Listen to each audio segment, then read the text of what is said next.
चलिए मेरे प्यारे बच्चों, आज का जो हमारा टॉपिक होगा thermodynamic and kinetic aspect of metal complex. हमने दूसरा चैप्टर स्टार्ट कर दिया है। फर्स्ट एंड थर्ड चैप्टर अगर नहीं देखे हैं तो आई बटन में लिंक दिया जा रहा है, आप जाकर वहां से सिंपली देख सकते हैं। तो चलिए स्टार्ट करते हैं। सबसे पहले हम बात करेंगे thermodynamic and kinetic aspect of metal complex में थर्मोडायनेमिक स्टेबिलिटी क्या होती है एंड काइनेटिक स्टेबिलिटी क्या होती है। सबसे पहले आप देख लेंगे, हेडिंग डालेंगे थर्मोडायनेमिक स्टेबिलिटी। थर्मोडायनेमिक स्टेबिलिटी में हम चार चीजें पढ़ने वाले हैं। कौन कौन सी? इसमें सबसे पहले तो हम पढ़ेंगे इक्विलिब्रियम कांस्टेंट के बारे में। इक्विलिब्रियम कांस्टेंट के बारे में पढ़ेंगे। दूसरा जो आएगा वो स्टेबिलिटी कांस्टेंट के बारे में पढ़ेंगे। क्या होता है स्टेबिलिटी कांस्टेंट? तीसरा हम पढ़ेंगे बॉन्ड एनर्जी के बारे में, बॉन्ड एनर्जी। एंड फोर्थ जो हमारा टॉपिक होगा that is redox potential. Redox potential, ये चीज हम थर्मोडायनेमिक स्टेबिलिटी में पढ़ने वाले हैं। एंड सेकंड जो आता है हमारा kinetic stability.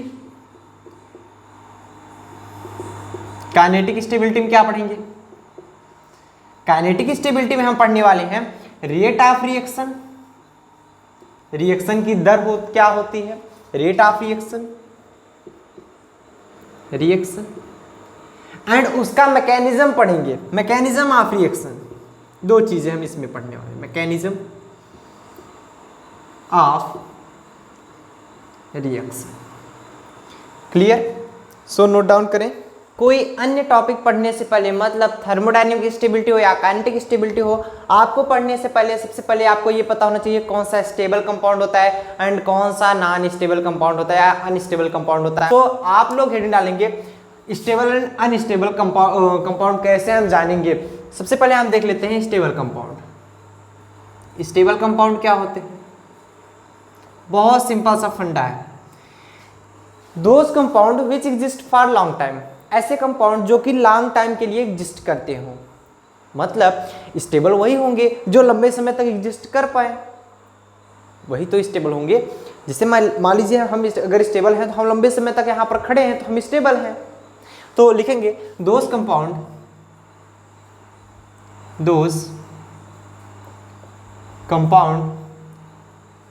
Which exist for long term known as, वो हमारा किसके नाम से जाना जाता है? Stable compound, known as stable compound. Stable compound. और अगर हम बात करें नॉन स्टेबल कंपाउंड या फिर अनस्टेबल कंपाउंड के बारे में, सो अनस्टेबल कंपाउंड कौन सा होगा? अनस्टेबल कंपाउंड, अनस्टेबल कंपाउंड बताएंगे those compound which does not exist for long time, जो कि लंबे समय तक एग्जिस्ट ना करे। लिख लेंगे those compound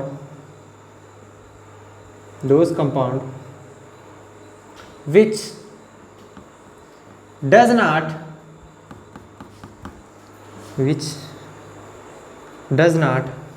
exist for long time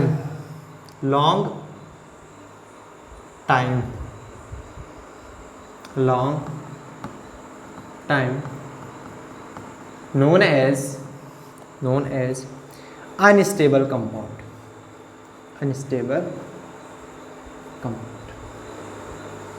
note करें, यहाँ तक सबको समझ में आ गया कि हमने थर्मोडायनेमिक स्टेबिलिटी में हम लोगों को क्या पढ़ना है? Equilibrium constant, stability constant, bond energy and redox potential. और काइनेटिक स्टेबिलिटी में हमें पढ़ना है rate of reaction and mechanism of reaction. Stable compound, ऐसे कंपाउंड जो लंबे समय तक एग्जिस्ट करें स्टेबल, एंड लंबे समय तक एग्जिस्ट ना करें वो अनस्टेबल। सो फटाफट नोट डाउन कर लीजिए आप लोग। अब हम हेडिंग डालेंगे thermodynamic stability of complex. Heading डालेंगे thermodynamic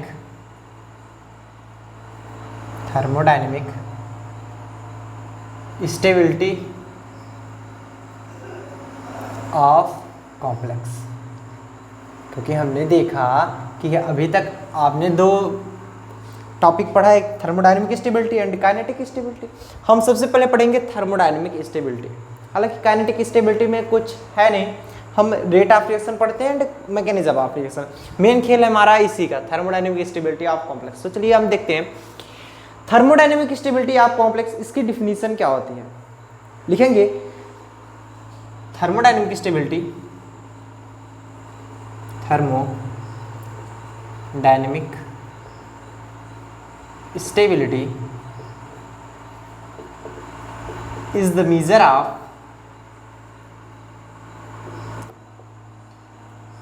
extent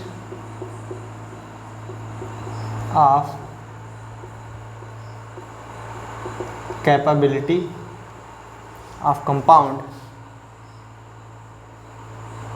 capability of compound। ये जो थर्मोडायनेमिक स्टेबिलिटी होती है इज द मेजर ऑफ, ध्यान समझिए, measure of extent of capability of compound, जो कि हमारे कॉम्प्लेक्स का निर्माण करते हैं, टू फॉर्म कॉम्प्लेक्स। मतलब फिर से समझिए कि जो थर्मोडायनेमिक स्टेबिलिटी होती है ये मेजर होती है, माप होती है, extent of capability of compound, capability of compound की माप होती है टू फॉर्म कॉम्प्लेक्स, जो कि कॉम्प्लेक्स का निर्माण करते हैं, जो कि कॉम्प्लेक्स का निर्माण करते हैं। अगर यहाँ पर ना समझ में आया हो तो डोंट वरी, और करके दूसरा डिफिनीशन लिख लीजिए। एक डिफिनीशन ये हमारा, दूसरा डिफिनीशन ये है। दूसरा डिफिनीशन ये बोलता है कि लुईस एसिड बेस इंटरेक्शन को जो मेजर करता है, लुईस एसिड बेस इंटरेक्शन को जो मेजर करता है वो भी हमारा थर्मोडायनेमिक स्टेबिलिटी के नाम से जाना जाता है, उसकी डिफिनीशन होती है। ठीक, क्लियर। लिखेंगे the measure of, the measure of Lewis acid base interaction is known as thermodynamic stability, thermodynamic stability of compound. समझ पा रहे हैं? अभी सब समझ में आएगा। ठीक, ऐसा मेजर जो कि लुईस एसिड बेस, जो लुईस एसिड बेस इंटरेक्शन होता है उसका मेजर करे वो थर्मोडायनेमिक स्टेबिलिटी कहलाता है, कॉम्प्लेक्स या कंपाउंड, बात एक ही है। तो कहा जा रहा है कि the measure of Lewis acid and base, Lewis acid base interaction को जो मेजर करता है वो थर्मोडायनेमिक स्टेबिलिटी, मतलब थर्मोडायनेमिक स्टेबिलिटी ही हमारा लुईस एसिड बेस इंटरेक्शन को मेजर करता है। अब लुईस एसिड किसे कहते हैं, लुईस बेस किसे कहते हैं, सबको पता है। अगर हम बात करें, जिसको नहीं पता बता देना चाहेंगे, लुईस एसिड किसे कहते हैं। लुईस एसिड को हम बोलते हैं इलेक्ट्रॉन पेयर एक्सेप्टर, ये एक्सेप्ट करता है, इलेक्ट्रॉन पेयर एक्सेप्टर। एंड अगर हम बात करें लुईस बेस की तो ये हमारा होता है इलेक्ट्रॉन पेयर डोनर, मतलब जो इलेक्ट्रॉन पेयर को डोनेट करे, जो डोनर हो वो हमारा लुईस बेस कहलाता है। मतलब बेस इलेक्ट्रॉन को डोनेट करता है, आप पहले से भी पढ़ते आए हो, सेकेंड ईयर में भी पढ़ा था, उसके पहले भी आपने पढ़ा था। एंड लुईस एसिड जो होता है वो हमारा इलेक्ट्रॉन को एक्सेप्ट करता है, इलेक्ट्रॉन एक्सेप्टर होता है, मतलब जो इलेक्ट्रॉन पेयर को एक्सेप्ट करे लुईस एसिड। लुईस बेस वो कहलाता है जो इलेक्ट्रॉन पेयर को डोनेट करे। क्लियर है यहाँ तक? सबको समझ में आया 100%?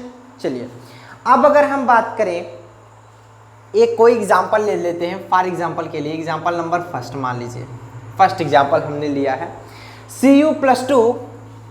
Cu+2 प्लस में NH3 अमोनिया हमने ले लिया 4 टाइम्स ऑफ NH3।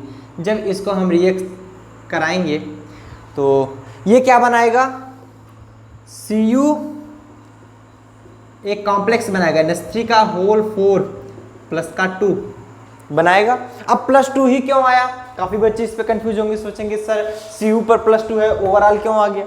देखो बात ऐसी है कि ये हमारा क्या है, सेंट्रल मेटल एटम यहाँ पर कार्य कर रहा है Cu। Cu पर यहाँ पर +2 ही होना चाहिए जो कि हमारा यहाँ पर है, बट ये तो ओवरऑल पे है। हम देख लेते हैं कि ये Cu पर आ रहा है कि नहीं। ये सेंट्रल मेटल एटम मतलब X मान लो, प्लस में 4 इंटू NH3 पर, NH3 इस कंपाउंड, उस पे कंपाउंड पर कोई भी चार्ज नहीं होता, 0 इक्वल टू में +2 मतलब X इक्वल टू +2। इस सेंट्रल मेटल एटम पे +2 ही चार्ज आ रहा है और इधर भी +2 ही चार्ज है, सो इट इज बैलेंस। ठीक, हमने ये लिया। अगर इसका नाम पूछा जाए तो कौन बता सकता है? 4 को बोलेंगे टेट्रा, NH3 को बोलते हैं एमीन, टेट्रामीन या टेट्रामाइन कई लोग बोलते हैं, टेट्रामाइन। और ये क्या है हमारा? कॉपर। इस पे कितना आयन है? सेकेंड आयन, अभी हमने निकाला ना, +2 ही आया, तो टेट्रामीन कॉपर सेकेंड आयन इसका नाम है। अब अगर हम इसके लिए इक्विलिब्रियम कांस्टेंट निकालते हैं, इक्विलिब्रियम कांस्टेंट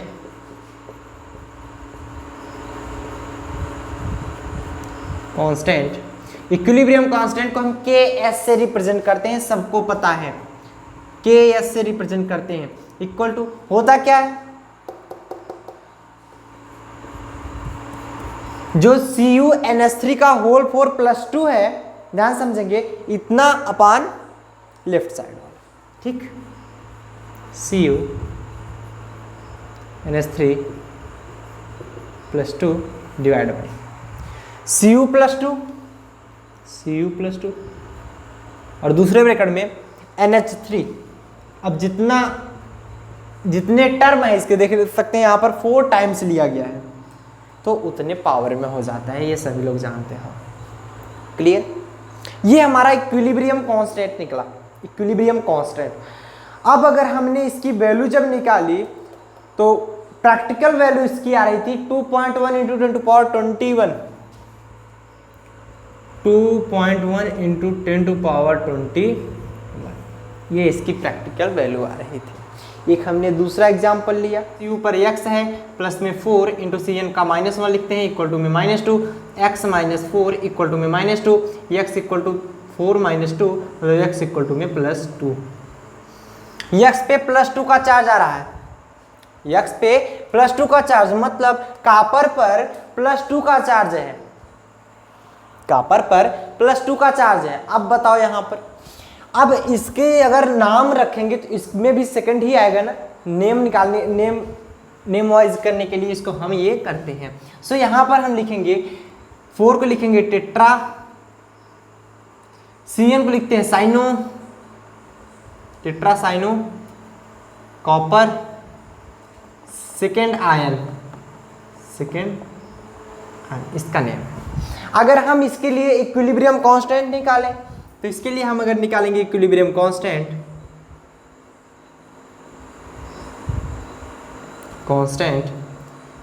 Ks की वैल्यू तो क्या आएगी, Cn का होल 4 माइनस का 2 डिवाइड बाई Cu और Cn माइनस पावर में 4, क्योंकि इधर जाकर पावर में 4 आ रही है। अब जैसे इसकी प्रैक्टिकल वैल्यू 2.1 इंटू 10⁻21 मिली थी, वैसे इसकी प्रैक्टिकल वैल्यू 2 इंटू 10⁻27 है, 10⁻27। तो वैल्यू किसकी ज्यादा है? इधर 21 है, उधर 27 है, तो वैल्यू किसकी ज्यादा है? वो उसकी ज्यादा है, तो स्टेबिलिटी कांस्टेंट भी इसका ज्यादा होगा। देखिए इक्विलिब्रियम कांस्टेंट यदि इसका ज्यादा हो रहा है तो स्टेबल भी ज्यादा होगा, ये ज्यादा स्टेबल होगा अपेक्षा इसके, ये मोर स्टेबल होगा। लिख सकते हैं यहां पर example second is more stable then first. ऐसा हुआ क्यों? फर्स्ट एग्जाम्पल से ज्यादा स्टेबल हो रहा है, ऐसा हुआ क्यों? अगर ये हमारा कारण पूछा जाए तो इसका सिंपल कारण है कि ये तक क्यों होता है, क्योंकि अगर हम Ks की वैल्यू यदि बढ़ती है तो स्टेबिलिटी भी हमारी बढ़ती है, ये हमेशा नोट कर लेना। यदि हमारा इक्विलिब्रियम कांस्टेंट बढ़ेगा तो हमारा स्टेबिलिटी भी बढ़ेगी। सो नोट डाउन करें फटाफट से, नोट डाउन करें फटाफट से। बात कर लें यहीं पर, जैसे ये तो आपने इक्विलिब्रियम कांस्टेंट निकाला, अगर हमें डिसोसिएशन कांस्टेंट निकाला जाए, काफी बार इक्विलिब्रियम कांस्टेंट न देकर के पेपर में डिसोसिएशन कांस्टेंट दे देता है, फिर आप कैसे जानोगे? या फिर आपके ऑब्जेक्टिव क्वेश्चंस हैं, ध्यान समझिएगा, ऑब्जेक्टिव क्वेश्चंस हालांकि हम कराने वाले हैं, लेकिन आप प्रॉपर समझते चलिए कि यदि आपके पेपर में दे दिया गया कि स्टेबिलिटी, किसी भी कॉम्प्लेक्स की स्टेबिलिटी बढ़ेगी जब उसका डिसोसिएशन कांस्टेंट घटेगा, बढ़ेगा या सेम रहेगा, अदरवाइज इनमें से कोई नहीं, तो आप कौन सा चूज करोगे? जबकि आपने देखा इक्विलिब्रियम कांस्टेंट के बारे में, इक्विलिब्रियम कांस्टेंट यदि बढ़ रहा है तो स्टेबिलिटी बढ़ेगी। अगर इक्विलिब्रियम कांस्टेंट के टर्म में देता तो आप कर लेते, लेकिन अगर आपको डिसोसिएशन कांस्टेंट के टर्म में दे दिया तो आप क्या करोगे? क्योंकि आपने अगर पढ़ा नहीं है तो कैसे कर पाओगे? सो चलिए देखते हैं डिसोसिएशन कांस्टेंट में क्या रिलेशन होता है। तो डिसोसिएशन कांस्टेंट हम जानते हैं द रेसिप्रोकल ऑफ, लिखेंगे, हाँ वैल्यू सेम आएगी चाहे दोनों में चाहे जो निकाले, इसलिए हम इसको हटा नहीं रहे। अगर हम बात कर लें डिसोसिएशन कांस्टेंट की तो लिखेंगे यहां पर डिसोसिएशन कांस्टेंट। अगर हम इसकी बात करें तो लिखेंगे द रेसिप्रोकल ऑफ, रेसिप्रोकल मतलब व्युत्क्रम होता है, the reciprocal of equilibrium constant Ks is called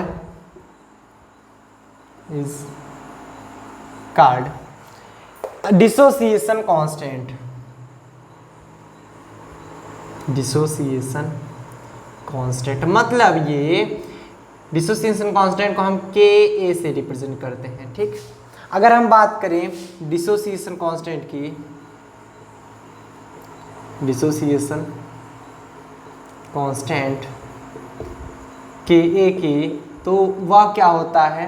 व्युत्क्रम होता है किसका? इक्विलिब्रियम कांस्टेंट की, मतलब 1/, equilibrium constant, equilibrium constant that is Ks, ठीक। ये चीज आप लोग नोट करेंगे, ये चीज नोट करेंगे। अब यहां से पता लगा पाएंगे कि यहां पर अगर ये Ks की वैल्यू बढ़ रही तब स्टेबिलिटी बढ़ रही है, जबकि ये इसका जस्ट उल्टा है। मतलब अगर डिसोसिएशन कांस्टेंट Ka की वैल्यू घटेगी तब स्टेबिलिटी हमारी